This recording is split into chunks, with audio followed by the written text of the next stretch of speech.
President Joe Biden dealing with a host of headaches, stocks, gas, crypto, all moving in the wrong directions. The question naturally, does it get worse from here, or is this the bottom?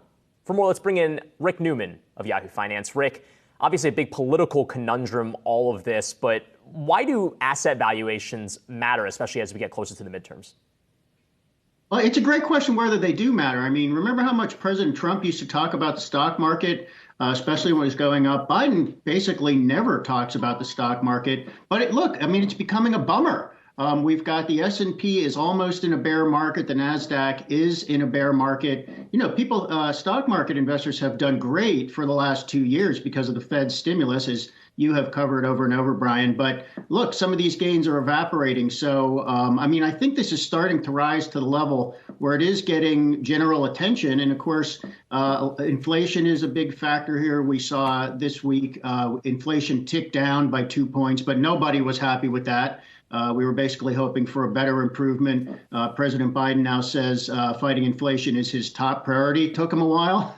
Maybe he should have been quicker on the draw there. But Biden just cannot do very much about inflation at this point. Meanwhile, we have gas prices hitting a new record. And what else could go wrong? Oh, we're running out of baby formula. This is a bad week for President Biden. Rick, I wonder if this is about messaging. Is it about changing the subject? I mean, it sounds like we have heard the White House try to peg this to different things. And most recently, we've heard President Biden talk a lot about how this is tied to Russia, Ukraine, especially with energy costs. I mean, is that the key for Democrats to recover, or is it about highlighting the positive in hopes that that outweighs the negative?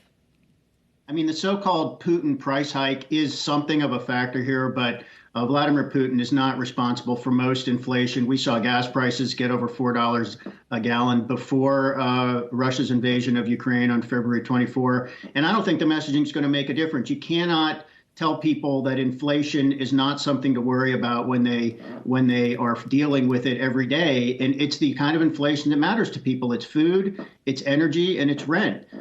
So Biden's approval rating is in the low 40s. It is worth pointing out that there have been other presidents who dealt with inflation that was roughly this high and also had similarly low approval ratings and recovered. Most notably, Ronald Reagan was around these sort of low approval ratings in the early 1980s when we were just coming out of that second recession. And we all know Reagan got reelected in 1984. So it's not doom for Biden, but it doesn't look great right now.